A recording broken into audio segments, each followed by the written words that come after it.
Graças a Paz, amados, estamos felizes por estarmos juntos mais uma vez. É muito bom estarmos como povo de Deus, reunidos, centrados em Cristo, dirigidos pela palavra de Cristo para glorificar a Cristo. Ele é o centro de absolutamente tudo e é muito bom dizer que nele, pela obra que foi feita tão somente pela graça, nós somos participantes daquilo que Cristo está fazendo no mundo. Hoje nós estamos dando continuidade à nossa série especial desse mês de abril, que é o nosso mês de Páscoa. A nossa série tem como título 3,16, a mensagem de Deus para a vida eterna. O nosso olhar aqui vai permanecer nas 28 palavras que até então tem sido o foco, a ênfase de toda essa série de 4 sermões. Hoje é o terceiro, que está sempre partindo do primeiro lugar aqui, que é o texto de João 3,16, que diz: porque Deus amou o mundo de tal maneira que deu o seu Filho unigênito, para que todo aquele que nele crê não pereça, mas tenha vida eterna. No primeiro sermão da nossa série, nós estudamos aqui o contexto da declaração. Nós fomos levados para um encontro em uma casa à noite em Jerusalém. Um encontro em que de um lado estava Jesus Cristo, o Filho de Deus, de outro Nicodemos, um homem que é um fariseu. Ali, antes de proclamar a mensagem de Deus para a vida eterna, Jesus destaca o ponto de partida para que os efeitos dessa mensagem de Deus para a vida eterna sejam abraçados. Jesus diz como imperativo: é necessário nascer de novo.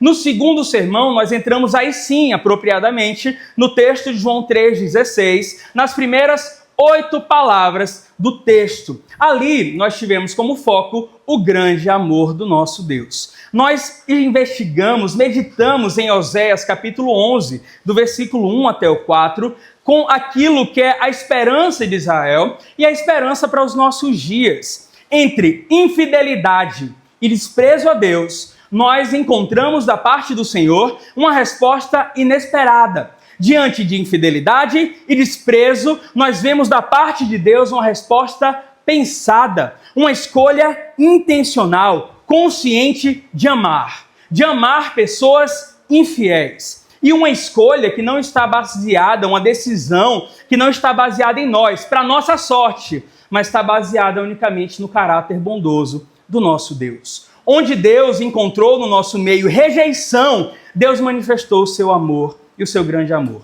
Aí nós vimos nesse último sermão que esse amor da parte de Deus é mais do que um movimento emocional, é mais do que um sentimento, é a decisão. Uma decisão que nós vimos no texto de Oséias sendo colocado como um ato de se amarrar à história do mundo, se amarrar à história das nossas vidas, não com cordas de desprezo, mas com cordas de amor, cordas de bondade. Aí hoje, então, nós avançaremos por mais 5 palavras de João 3,16 e veremos que esse grande amor de Deus, esse amor que aparece na Escritura como um amor dado de tal maneira, derramado de tal maneira, ele não é um amor abstrato, ele não é somente declarado, ele é um amor que é entregue, é um amor que tem a forma, ele tem direção e tem um custo.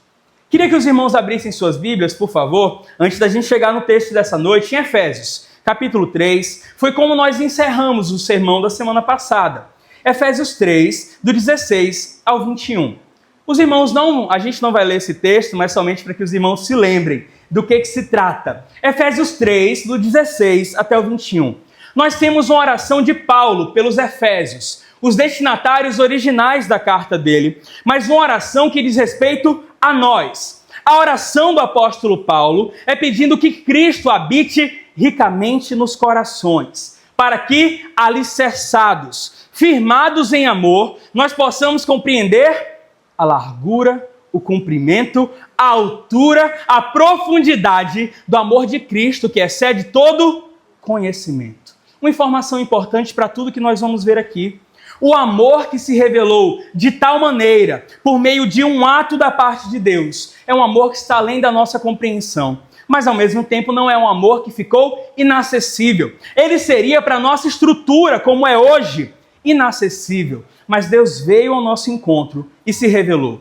Deus atribuiu ao seu amor uma forma acessível. E qual foi essa forma? Por meio da entrega do seu Filho, do seu único Filho, que aliás é um com ele, é Deus de Deus, compartilha da mesma essência do Pai. O que nós vemos nessas 5 palavras, então, é que Deus amou o mundo de tal maneira que deu o seu único Filho, para que todo aquele que nele crê não pereça, mas tenha a vida eterna. Esse é o foco do nosso sermão de hoje, dessa nossa reflexão, e nós faremos isso tomando como base o texto de Números, capítulo 21, do versículo 4 ao versículo 9. Peço que os irmãos abram, por favor, e acompanhem à medida que a gente for fazendo a exposição. Números 21, do 4 ao 9.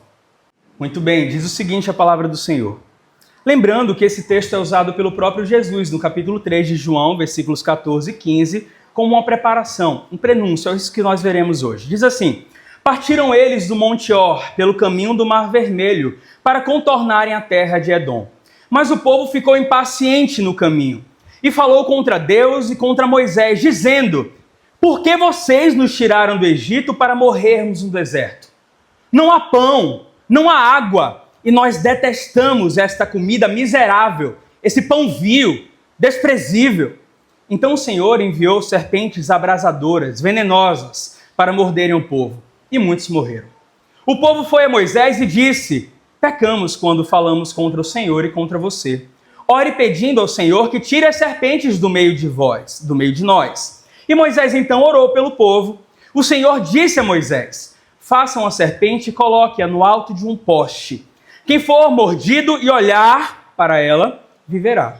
Moisés fez então uma serpente de bronze e a colocou num poste. Quando alguém era mordido por uma serpente e olhava para a serpente de bronze, permanecia vivo. Vamos orar? Pai, nos colocamos diante de Ti, colocamos o nosso coração, que o Senhor nos preserve de toda distração e que Seu Espírito, para o louvor da Sua glória, ministre ao nosso coração a Sua verdade. A verdade do alto que transforma, produz vida nova, que encoraja, que gera fé verdadeira, que nos conduz a Ti. Que a partir da palavra do Senhor, nós sejamos conduzidos a olhar tão somente para Cristo. Somente para Cristo. Assim nós oramos em nome de Jesus. Amém. Meus queridos, alguns, ao enxergar a ação de Deus no passado, acabam negando a existência da graça antes de Cristo, como se a graça fosse inovação do Novo Testamento. Alguns vão até mais longe, dizem que o Deus do Antigo Testamento é um Deus que é reconhecido pela ira e o Deus do Novo Testamento é o Deus do amor. Só que isso a gente não deve sustentar por muito tempo, porque Deus ele é o ser mais equilibrado que existe. Como nenhum de nós consegue ser, Deus na verdade é. Deus é completamente balanceado em seus atributos. Todos os atributos de Deus, que são perfeitas virtudes, são sempre exercidos com pleno equilíbrio. A compaixão de Deus não anula a sua justiça, o seu amor não anula a sua ira pelo pecado, e a ira de Deus também não anula a sua graça. Com a mesma ênfase que a palavra de Deus diz que Deus é amor, 1 João 4,8, diz que Deus é fogo consumidor. Um Deus que sim, revela compaixão e misericórdia, um Deus que estende a mão, mas cuja palavra é firme e não muda. Um Deus que não diminui o seu padrão, as suas expectativas para os homens. A palavra de vida é uma só. A graça e a ira convivem pacificamente dentro de Deus, porque é a resposta de um caráter perfeito. A gente olha isso em Números ainda, no capítulo 14, versículo 18. Os irmãos podem olhar comigo aí, voltar um pouco? Números 14, versículo 18. O texto diz assim: o Senhor é muito paciente e grande em fidelidade. Ele perdoa a iniquidade e a rebelião, mas ele não deixa o pecado sem punição. Logo, é verdade quando Paulo escreve à igreja de Roma que a ira de Deus se revela do alto contra toda impiedade. Mas também é verdade quando Paulo declara a Tito que a graça de Deus se revelou salvadora a todos os homens. Um teólogo conhecido, que é Pink, ele fala o seguinte: se Deus não tivesse ira, os seus atributos seriam falhos. Porque se não houvesse ira da parte de Deus, ele seria um Deus indiferente ao pecado. Nós veríamos um Deus que a gente questionaria a sua justiça. Ele mostraria a ausência de preceitos morais e ele aceitaria a corrupção. Aí a frase que é mais importante aqui que ele diz: por Deus ser puro, ele precisa necessariamente odiar a impureza. Por Deus ser santo, ele precisa condenar aquilo que não é santo, aquilo que é contaminado. Deus ama a humanidade, meus irmãos? Sim, isso ficou claro no último sermão. Com um amor incomparável, profundo. Ainda assim, Deus não é um Deus que faz pouco caso do pecado. Deus não é aquele que é complacente com a injustiça, nem poderia. E a própria história testemunha dessa realidade. Deus sempre remedia, Deus sempre oferece resposta à maldade. A rebelião, ao longo das Escrituras, nunca ficou sem consequência. Na trajetória de Israel, por exemplo, nós vimos isso há pouco na história de Oséias. Deus anuncia sim um amor. Eu amei Efraim, que é como se refere a Israel. Eu atraí com cordas de amor. Mas o restante do livro é Deus falando sobre o juízo, a disciplina, sobre a consequência do povo ter se distanciado de Deus. Antes, então, de falar sobre amor e restauração, Deus fala que o povo suportará sim, em certo nível, não com todo o peso que deveria, mas suportaria consequências da sua iniquidade. O pecado não tem como ficar ao longo da Escritura sem a justa retribuição. E aí nós olhamos para Deus, ele é absolutamente santo. Olhem a expulsão do jardim de Adão e Eva. Resultado da santidade de Deus. O homem em pecado não poderia continuar tendo o mesmo acesso ao Deus que é puro. O dilúvio, para que acontece o dilúvio? Deus vem para purificar, refrear a maldade do seu tempo. A destruição de Sodoma e Gomorra é juízo de Deus. A colheita por conta do semear da maldade. As pragas do Egito, no meio de um império ímpio, de um povo que humilhou o povo de Deus. Em Babel, na Torre de Babel, a dispersão das pessoas, exercício do juízo de Deus, Deus remediando a rebelião. Israel, quantas vezes foi derrotado por conta da iniquidade? Por conta da desobediência, a queda de Samaria, a queda de Jerusalém, as idas para o exílio. Tudo isso mostra que Deus não deixa o pecado sem consequência.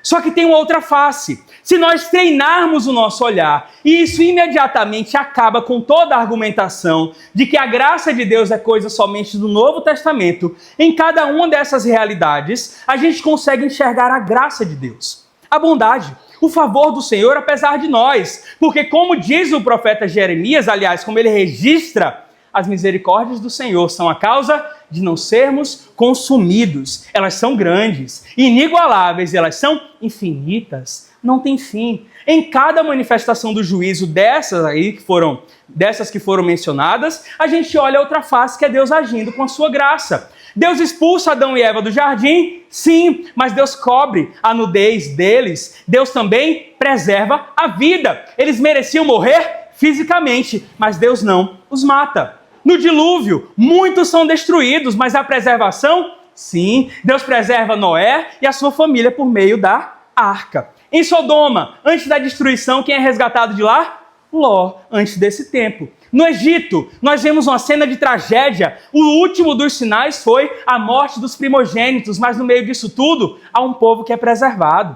Gente que permanece vivo, apesar do anjo da morte cair, e a libertação acontece. Em Babel, os homens falam a mesma língua, eles estão se juntando para se rebelar contra Deus. Deus dispersa. O que Deus está fazendo? Deus está freando a corrupção. Deus está colocando ali um bloqueio para toda a maldade que o homem poderia fazer se continuasse junto. Ele continua pecando? Sim, mas não como antes poderia existir. Quando Israel enfrenta derrota nas suas batalhas, é Deus querendo mostrar para o povo que esse povo não consegue vitória nenhuma longe dele. Que esse povo não é suficiente. Deus quer que o povo se volte para ele com dependência. Quando a gente vê a queda das capitais do Reino do Norte, Samaria, do Reino do Sul, Jerusalém, Deus ainda assim continua preservando um remanescente fiel, um povo que ele chama de seu povo, por meio do qual a bênção é derramada a todas as nações. No exílio, Deus quer simplesmente que o povo seja punido? Não, é o tempo que eu tenho para eles, porque eu quero dar a eles esperança e o futuro. Eles vão me buscar e me achar quando me buscarem de todo o coração. E para me buscarem de todo o coração, eles precisam passar por esse período de juízo, disciplina. Se tem algo que nós podemos enxergar do início ao fim das Escrituras, sem nenhum erro, é a graça. A graça revelada, o amor de Deus. Se não fosse assim, a gente já teria perecido. O amor leal de Deus não se apartou da humanidade em um único instante, porque se isso acontecesse, seria o nosso fim. Nós pereceríamos e eternamente. Aí o que nós encontramos nesse livro de Números aqui? É o relato da peregrinação do povo de Israel. O tempo ali, a passagem do povo pelo deserto, que não era para durar tudo isso, mas dura 40 anos rumo à terra prometida. O movimento que acontece diante do povo de Israel no deserto não é diferente do movimento que vemos como uma constante em toda a história da humanidade.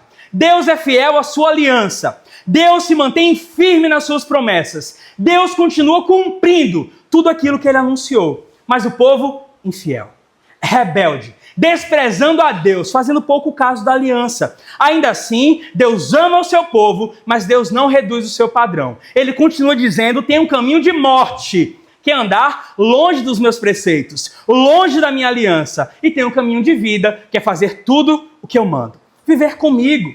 E nesse trecho de Números 21 que a gente entrou aqui, Israel tinha acabado de vencer uma batalha. Esse povo triunfou em uma batalha impossível. O povo clama a Deus por vitória, porque antes já tinha sido derrotado por conta do pecado, e a vitória é concedida da parte de Deus. Mesmo assim, depois de testemunhar o feito do Senhor para dar vitória, para que triunfassem, esse povo volta para a jornada, e ao longo do caminho vem o desânimo, vem a impaciência, as circunstâncias, a demora acaba tirando o foco, e eles pecam contra o Senhor. A impaciência, a falta de pastoreio dos corações, por parte de cada um, faz com que abra-se uma brecha para que Deus seja aí ofendido.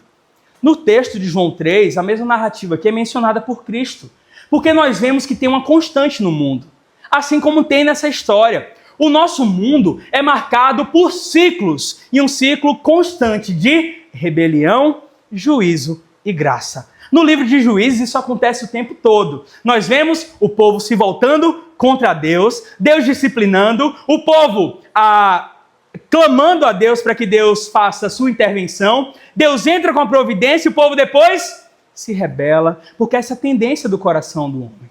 Jesus então nos mostra que nós só podemos entender qual tipo de entrega como resultado do amor de Deus está sendo dada ao mundo quando nós olhamos para toda a história da humanidade. A partir disso, nós veremos então, nesse texto aqui, que no cenário de rebelião, no cenário de juízo, Deus entrega o seu Filho como a manifestação suprema da sua graça. Vamos olhar isso? Vamos ver primeiro o versículo 4 e 5. Deixem as Bíblias abertas, por favor, para a gente observar 4 e 5. O texto diz assim: partiram eles do Monte Or pelo caminho do Mar Vermelho para contornarem a terra de Edom. Mas o povo ficou impaciente no caminho e falou contra Deus e contra Moisés, dizendo: por que vocês nos tiraram do Egito para morrermos no deserto? Não há pão, não há água, e nós detestamos essa comida miserável. Vamos ver o que acontece antes. Deus, antes do povo estar no deserto, o povo estava onde?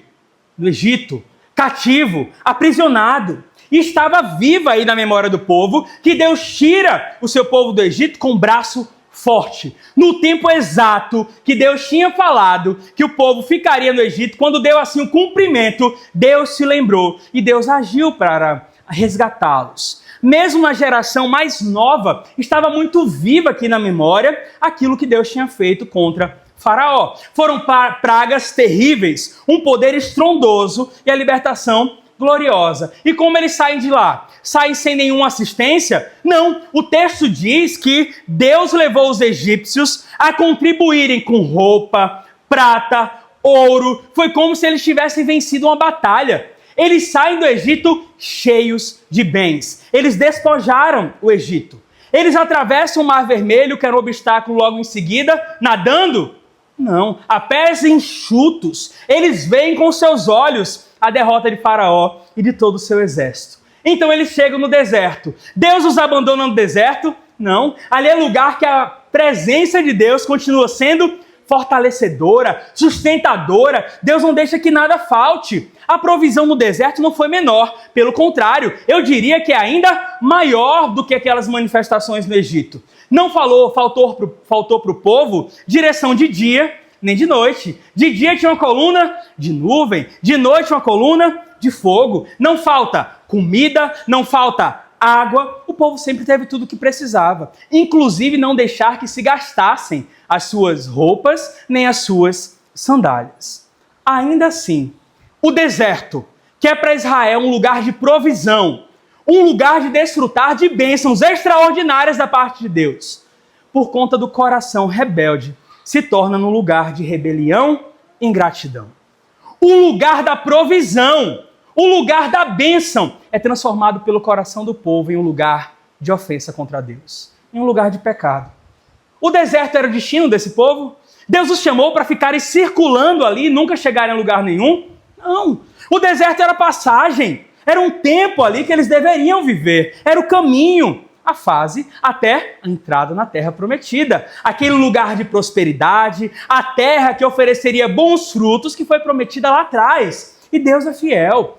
Além disso, esse povo encontra no meio do caminho, quando avança nessa marcha para a terra prometida, inimigos, pessoas que já possuem a terra, estão estabelecidas. Israel saiu do Egito com experiência militar? Nenhuma. Esse povo não tem um exército organizado, esse povo não tem treinamento militar, eles estavam como mão de obra, eles estavam como escravos. Só que agora esse povo caminha sob uma liderança que não conhece derrota. Eles têm um general de guerra, o Senhor dos Exércitos. Eu até mencionei isso na semana passada. O próprio Deus prometeu: eu vou enviar mensageiro, um anjo à sua frente, para expulsar os inimigos da frente de vocês. Até isso Deus cuidou. Nesse mesmo capítulo de Números 21, Deus acabou de entregar os cananeus na mão de Israel. O povo clamou e teve vitória. A vitória foi tão esmagadora que o nome do lugar em que a vitória foi celebrada recebeu o nome de Ormá, lugar devastado, lugar destruído, coisa que esse povo não era capaz de fazer. Foi Deus quem deu essa vitória. Foi Deus quem triunfou como no Egito, mais uma vez com um braço forte. Contudo, mesmo depois disso, o povo avança, prossegue, e chega um momento que vem a impaciência. Está demorando demais. A gente não vai chegar nunca nessa terra, a gente vai ter que ficar sobrevivendo o tempo todo só dessa pequena variedade de alimento. Água, não tem nenhum suco, não tem nenhum suco sem açúcar, Arilson, tem, mas a gente vê o povo inquieto, e isso dá lugar à rebelião. O texto diz pra gente, olha como eles falam com dureza. O povo que experimentou tudo isso, vocês tiraram a gente do Egito, falando para Deus e para Moisés, para que a gente morra. Não tem pão, não tem água, e nós detestamos essa comida miserável. Eles chamam a provisão de Deus de pão vil, comida detestável, comida miserável. A rebelião acontece aqui de tal maneira que o povo reclama, não é nem da falta de provisão. Eles falam que não tem pão, mas tem pão? Tem pão. Eles falam que não tem água, mas tem água. O problema deles é que eles consideram a provisão de Deus algo insuficiente. Qual o grande problema aqui então? Insatisfação. Corações que acham que merecem coisa melhor. Acham que no Egito seriam melhor providos em suas necessidades do que junto a Deus. Que coisa terrível. O Deus que dá de forma tão bondosa, milagrosa para esse povo, passa a ser visto como pouco. O que Deus dá não é suficiente para eles. E eles não simplesmente têm esse sentimento no coração, que gera rebelião suficiente contra Deus, mas eles também ofendem a Deus com as suas palavras. Chamam o maná, esse pão que cai do céu, de pão vil, comida miserável. Mas sabe o que é mais surpreendente aqui? Que não é a primeira vez que isso acontece. Não é a primeira vez que o povo faz isso e Deus já tinha entrado com a providência. Olhem o capítulo 11, por favor. Pedi que os irmãos deixassem a Bíblia aberta por isso. Capítulo 11 de Números, versículos 4 a 6. Números 11, do 4 ao 6. É interessante a linguagem que a gente vê aqui. Todos encontraram? Na minha tradução NVI está assim: o bando de desocupados que havia no meio deles encheu-se de gula por outro tipo de comida. Também os israelitas voltaram a chorar e disseram: ah, se tivéssemos carne para comer! Nós nos lembramos dos peixes que comíamos de graça no Egito. também dos pepinos, das melancias, dos alhos porós, das cebolas e dos alhos. Agora, porém, a nossa garganta está seca. Nunca vemos nada a não ser esse maná. É só isso. Esse pão vil que desce do céu, é só isso. Moisés, então, ele se angustia. Para não dizer que ele fica irado. E ele diz a Deus como é difícil conduzir um povo obstinado dessa forma. Como é difícil lidar com um povo assim. Só que mais à frente Deus responde essa forma ingrata desse povo se manifestar. 18 a 20 do capítulo 11 ainda. Olhem comigo. Deus fala assim: diga ao povo, consagrem-se para amanhã, pois vocês comerão carne. O Senhor os ouviu quando se queixaram a ele, dizendo: ah, se tivéssemos carne para comer, estávamos melhor no Egito. Agora o Senhor dará carne a vocês, e vocês a comerão. Mas versículo 19: vocês não comerão carne apenas um dia, ou 2, ou 5, ou 10, ou 20, mas um mês inteiro, até que saia carne pelo nariz de vocês e tenham nojo dela, porque rejeitaram o Senhor que está no meio de vocês e se queixaram a ele, dizendo: por que saímos do Egito? Deus, como um pai, né, que quer disciplinar seus filhos, é carne que vocês querem, pois vocês vão comer carne até enjoar para vocês aprenderem. E agora, depois dessa experiência, a queixa retorna. Que povo duro, meus irmãos. Que povo insistente na maldade. Quais títulos a gente dá para Israel aqui? Povo obstinado, povo insatisfeito, povo rebelde, povo pecador. Mas isso é caso isolado de Israel? É como nós somos. É a condição do homem. É a condição de todos nós. O coração do homem, depois de se separar de Deus, se rebelar do Senhor, é um coração ingrato, é um coração insatisfeito, é um coração rebelde, um coração duro. Nós vemos aqui em Israel um eco da rebeldia de Adão, que também ecoa nos nossos dias. Nós fazemos a mesma coisa. O pecado no Éden, qual foi a marca maior de Adão? Insatisfação. Não foi isso? Adão estava cercado de fruto de toda a árvore. Ele podia comer do fruto de tudo aquilo que lá estava, menos da árvore do conhecimento do bem e do mal. Não que aquele fruto em si fosse venenoso, mas o problema da árvore era o que Deus tinha dito a respeito dela. Deveria ser suficiente Deus ter dito: não coma. Mas o que o homem faz? Homem e mulher comem. Desobedecem a ordem clara da parte do Senhor. E isso foi como eles dissessem: olha, a gente não estava satisfeito só com a comida, não.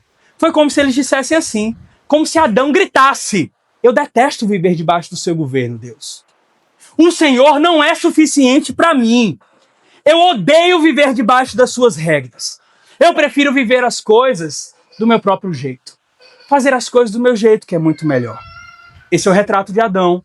Esse é o retrato de Israel. E esse é o retrato de cada um de nós. É assim que nós somos.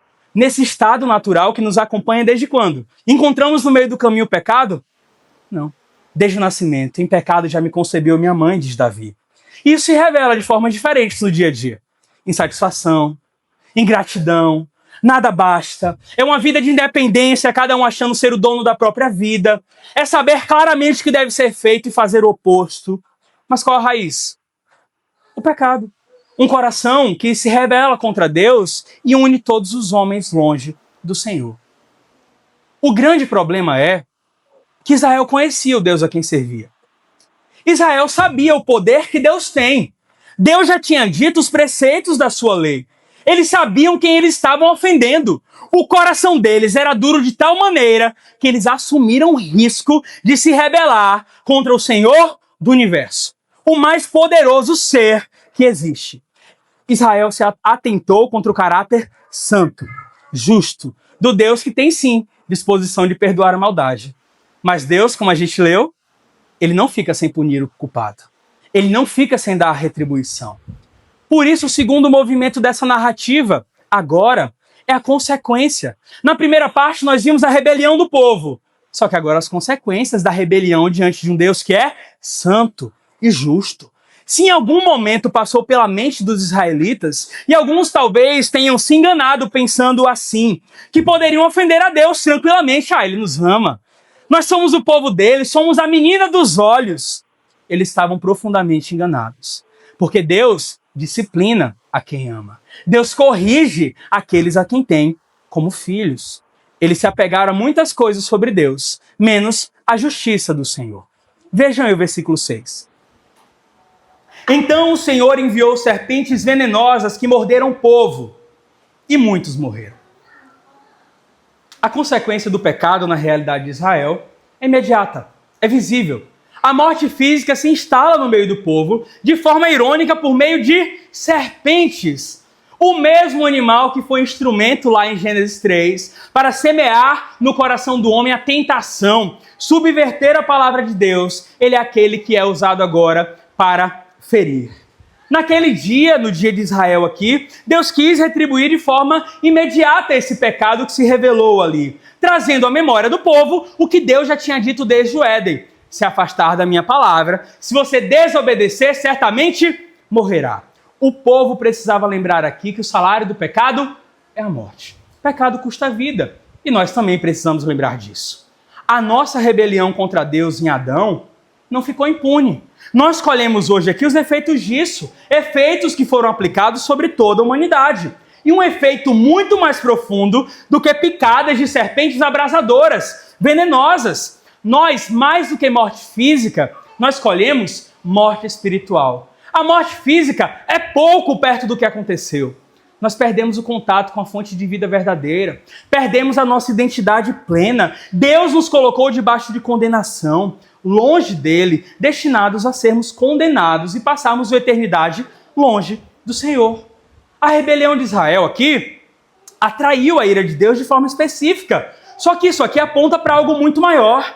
Haverá um dia em que essa ira de Deus que se revela contra toda impiedade, ela vai ser derramada contra todo aquele que permanece em rebeldia. Todo aquele que não recorreu ao remédio que Deus oferece ao mundo. O tempo, meus irmãos, não tornou Deus mais tolerante com o pecado. Não fez com que Deus se acostumasse com a maldade do homem.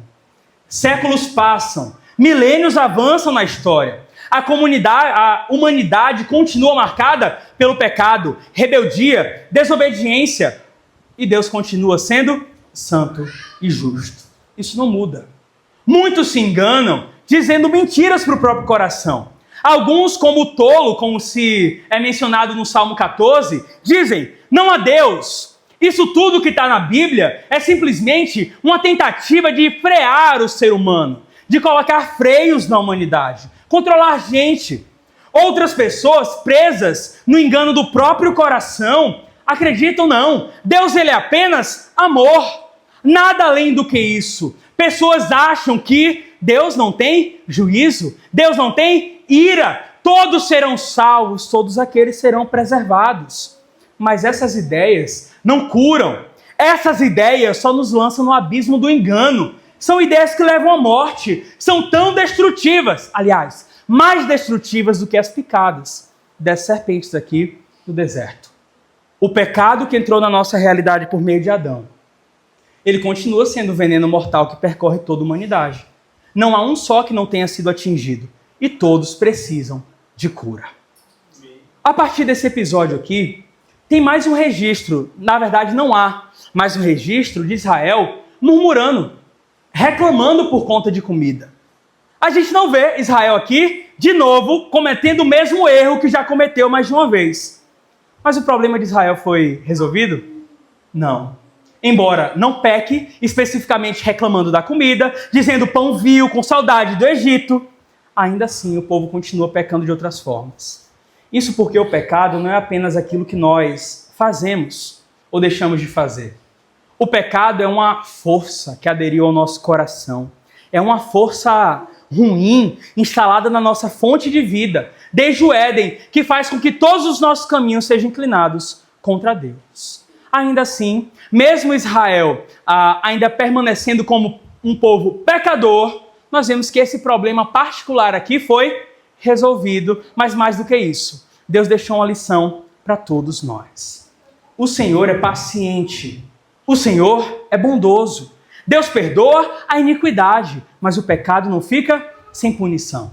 Nós falamos já aqui, Deus é santo e justo. Todavia, meus irmãos, Deus não ama a humanidade ao custo da sua santidade e justiça. Deus não ama mais a humanidade do que ama a sua santidade e justiça. Nada é desprezado por Deus. O amor não é desprezado por Deus, é um amor profundo.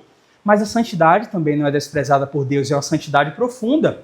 A justiça não é desprezada por Deus. O amor do Senhor, como vimos, é leal, é fidelidade no meio de infidelidade. É um amor que cobre uma multidão de pecados, mas é um amor que não anula a necessidade da justa retribuição. Deus não age na história para colocar panos quentes, como a gente costuma dizer, sobre os maus atos da humanidade. Deus não é aquele que se revela na história para simplesmente pegar a sujeira, a impureza, e esconder embaixo do tapete, ignorando. Ele sabe a gravidade do nosso problema. E ele entra com a providência para resolver esse problema. E como essa providência? De forma amorosa, mas também de forma justa, de forma santa. Graças a Deus a história de Números não acaba aqui. Nós vimos uma história que passa por rebelião, juízo, mas aqui nós veremos essa história avançando com a manifestação da graça do Senhor. Vamos olhar versículos 7 ao 9 para finalizar o texto. O povo foi a Moisés e disse: pecamos quando falamos contra o Senhor e contra você. Ore, pedindo ao Senhor que tire as serpentes do meio de nós. Moisés, então, orou pelo povo. O Senhor disse a Moisés: faça uma serpente e coloque-a no alto de um poste. Quem for mordido e olhar para ela, viverá. Moisés, então, ele faz uma serpente de bronze e coloca no poste. Resultado, quando alguém era mordido por uma serpente e olhava para essa serpente de bronze, permanecia vivo. A rebelião é uma realidade em Israel, na história da humanidade e na nossa história pessoal. O juízo também é uma realidade em Israel, na história da humanidade e na nossa realidade. Mas ao mesmo tempo, tem a graça de Deus. Romanos 5:20 traz a verdade consoladora para os nossos corações. Onde abundou o pecado, superabundou a graça de Deus. O povo de Israel, mesmo em sua dureza, depois do juízo da disciplina de Deus, clama por socorro. E de onde vem a cura? Daquele mesmo que feriu, daquele mesmo que derramou o seu juízo, daquele que deu ao povo uma amostra da sua ira. Ele providencia o caminho da salvação. E é aqui que o amor de Deus se manifesta de forma clara. Não ignorando o pecado, porque isso não é amor coisa nenhuma. Se Deus simplesmente deixasse o nosso pecado de lado, não seria amor, seria complacência, seria não resolver o nosso problema, só ignorar o problema. Deus então age amorosamente, criando a provisão perfeita para lidar com o pecado. Se ele deixasse de exercer a sua ira, ele deixaria de ser santo. Se ele deixasse aqui de tratar o pecado com a punição, ele deixaria de ser justo. Mas se Deus retivesse a sua mão e não estivesse disposto a estender para perdoar, Deus não seria misericordioso. E ele disse que é misericordioso. E essa é a nossa grande esperança. Deus manifesta a sua graça, não porque é um adorno no seu caráter, mas é porque, como Deus é amoroso, ele é justo, ele é santo, ele é misericordioso. Ele não nos entrega ao destino a que nós somos responsáveis. Não nos dá a condenação que nós merecemos, mas ele coloca a provisão, ele coloca o escape, ele coloca um meio, não de sermos livres da ira dele, mas um meio para que a ira dele seja tirada de nós e destinada para um outro lugar. Deus manifesta a graça, sim. E aí nós olhamos para Gênesis 3. Essa graça foi revelada lá, quando o homem e mulher têm a primeira rebelião. Essa graça se revelou agora, na história de murmuração de Israel. E a graça continua se revelando a cada um de nós. A tônica do livro de Números é para a gente a seguinte: apesar da infidelidade de Israel, Deus continua sendo fiel. E essa é a tônica da história de toda a humanidade, sustentada pela graça de um Deus que amou o mundo de tal maneira. Deus tinha motivos suficientes para destruir Israel. Deus tinha motivos suficientes para acabar com esse povo. Mas ele não faz como nós faríamos, certamente. Porque ele é Deus. Ele não é homem. Ele não age segundo as nossas ferramentas. E ele é fiel às suas promessas. Entre tantas promessas que ele fez ao povo de Israel, estava uma em específico, que disse que do meio desse povo sairia aquele que esmagaria a cabeça da serpente. Aquele que remediaria a maldição, que resolveria de uma vez por todas aquilo que fere a humanidade de morte. Deus, no entanto, ele é fiel aos seus meios. A cura não está onde nós queremos, a cura está no meio que Deus providenciou. E é no ápice da história da redenção, é no ponto alto da história, que nós percebemos que essa serpente de bronze aqui é somente uma ilustração. Com tudo aquilo que tem de implicação, é somente uma sombra, um contorno de uma realidade perfeita que seria revelado. Se a graça aqui pra gente já é extraordinária, por meio de uma provisão temporária, que resolveu a picada de serpente, a serpente abrasadora daí, do arraial, mas não resolveu a picada da serpente abrasadora do Éden ainda.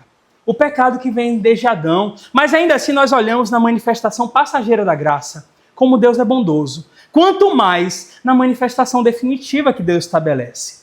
Em um momento, o que nós vemos? Uma serpente de bronze colocada no alto de um poste, e aquele que olhasse para essa serpente de bronze não morreria picado de cobra, mas viveria. No futuro, mas para a glória de Deus é para nós o futuro já cumprido. É aquilo que já está consumado, já aconteceu. Jesus Cristo, o Deus encarnado, o Salvador, levantado numa cruz, feito maldição, para que todo aquele que nele crê não pereça, mas tenha vida eterna. No cenário de rebelião e juízo, Deus entrega o seu Filho como manifestação suprema da graça. Essa é a forma definida por Deus para se manifestar nos nossos dias. A cura veio por meio daquilo que está nas próximas 5 palavras do texto de João 3,16. Por meio de uma entrega. Por meio de Deus que deu o seu único Filho. Um justo no lugar de injustos. Um homem puro, imaculado, santo, no lugar de pecadores. Os israelitas, como aconteceu na narrativa, feridos por serpentes abrasadoras, eles olham e são preservados da morte.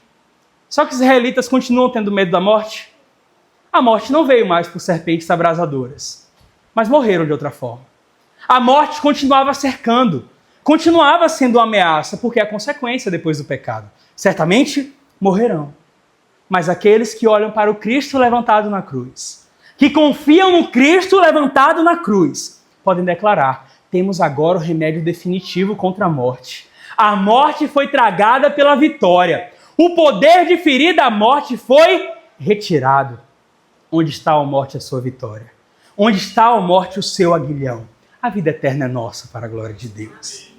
Foi assim que Cristo interpretou esse relato aqui de Números. Em João 3, 14 a 16, é o prenúncio, é como ele prepara para essa verdade da mensagem de Deus da vida eterna. Ele diz assim: da mesma forma como Moisés levantou a serpente no deserto, assim também é necessário que o Filho do Homem seja levantado, para que todo aquele que nele crer tenha a vida eterna. Aí que vem a mensagem central da vida eterna. Porque Deus amou o mundo de tal maneira que deu o seu Filho unigênito, para que todo aquele que nele crê não pereça, mas tenha a vida eterna. E o mais impressionante para a gente, mas Deus na sua soberania só está sendo quem Ele é. O Deus extraordinário que faz coisas de forma perfeita. Vocês olharam como essa história se encaixa? A serpente que é colocada no poste é uma serpente de verdade? É uma serpente moldada, de bronze. É somente uma representação de serpente. É somente uma representação daquilo que feriu o povo. Tinha semelhança, mas não era serpente de verdade. O mesmo em relação a Cristo. Cristo pendurado na cruz é um pecador de verdade? É um maldito de verdade? Não, é um santo, puro. Embora semelhante a nós, ele não é um rebelde. Ele não é um insatisfeito. Ele não é um ingrato. Ele não merecia a cruz. Ele não tinha injustiça. Ele não fez nada contra Deus. Mas Deus quis, pela sua graça, pela sua justiça, punir nele o nosso pecado e levantá-lo como nosso único antídoto para a morte. E o antídoto definitivo para que a morte não mais nos ameace. Olhamos na semana passada para o amor leal de Deus. O Deus que decidiu se amarrar à história das nossas vidas, não com cordas de desprezo, mas com cordas de amor. Só que essas cordas de amor, esse amor leal, não se manifesta simplesmente em deixar o pecado impune. Dizer assim, não vou castigá-los, mas em providenciar um substituto para nós. Porque aquilo que não veio sobre a nossa vida foi derramado sem piedade sobre Cristo. Foi exatamente o que Deus fez. Ele não foi entregue na cruz como um exemplo de autossacrifício. Alguém que deve ser espelhado porque viveu uma vida buscando a pureza. E ele está ali como um exemplo a ser seguido. Na cruz, a gente não tem uma encenação da parte de Deus pedagógica para ensinar a gente que o pecado leva à morte. O Filho foi dado como um remédio perfeito da parte de Deus. Ele fez tudo. Sabe o que é tudo que era necessário para dar a vida, para nos livrar da morte, para perdoar os nossos pecados, curar a nossa rebelião? Ele fez tudo. Ele é a provisão completa da parte de Deus para o perdão. O substituto perfeito que se colocou entre nós e a ira santa e justa do Senhor que era devida pelo pecado. Aí a gente sempre se lembra quando pensa nisso. Ele é o nosso substituto. Ele é a provisão de Deus para o perdão dos nossos pecados. A gente olha para a profecia de Isaías 53. É difícil a gente achar uma profecia tão bem encaixada em relação ao sofrimento de Cristo, naquilo que ele significa. No versículo 6 diz o seguinte: o Senhor fez cair sobre ele a iniquidade de todos nós. E no versículo 10 nos mostra que não é um acaso na história da salvação. Diz que fazia parte do plano do Senhor esmagá-lo e fazê-lo sofrer. Porque a sua vida não foi entregue em vão, foi entregue como uma oferta pelo pecado. Romanos 8,3 diz assim: aquilo que a lei era incapaz de fazer, visto que estava enfraquecida pela carne, Deus o fez, enviando o seu próprio Filho em semelhança à carne pecaminosa, como oferta pelo pecado. Assim ele condenou o pecado na carne. Os israelitas, Deus sabia, não tinham qualquer outro caminho para se livrar do ataque das serpentes abrasadoras, se não olhar para aquela serpente levantada. Do mesmo modo, nós não temos nenhuma esperança para sermos curados dessa insatisfação, dessa rebelião, dessa tendência do coração de se voltar para Deus, a não ser olhando para o Cristo crucificado. Quem nele crê, terá a vida eterna. Quem nele não crê, já está condenado. Dificilmente, Romanos Paulo diz, alguém morreria por um justo. Mas vamos pensar que alguém até morreria por alguém que é justo. Mas Deus demonstra o seu amor por nós, em que Cristo morreu pelos nossos pecados, quando ainda éramos pecadores. Como agora fomos justificados pelo seu sangue, muito mais ainda seremos salvos da ira de Deus por meio dele. Cristo, meus irmãos, é a expressão máxima da graça e do amor que não começa no Novo Testamento, mas é a expressão do caráter de Deus que percorre toda a história. Cristo é a forma do amor de Deus. Cristo é a imagem do amor de Deus. Cristo é a voz do amor de Deus. É o rosto. E o poder dele sobre a morte não é somente porque ele passou pela morte, mas é porque ele venceu a morte. Ele morreu na cruz, desceu ao sepulcro, mas ele ressuscitou ao terceiro dia, está vivo e tem poder para nos salvar da ira de Deus. A pergunta final, então, sobre isso que acabamos de ver, não é se existe remédio, não é se existe cura, não é se Deus abrir um caminho para resolver o nosso problema. A pergunta é, nós estamos olhando para o lugar certo? Onde nós estamos buscando a cura? Porque assim como no deserto, a cura não estava em um remédio que o povo pudesse elaborar. A cura não estava no esforço desse povo, mas estava em olhar para o meio que Deus proveu para a salvação. Hoje a cura não está em nós. A cura não está em meios providos por homens para a nossa salvação.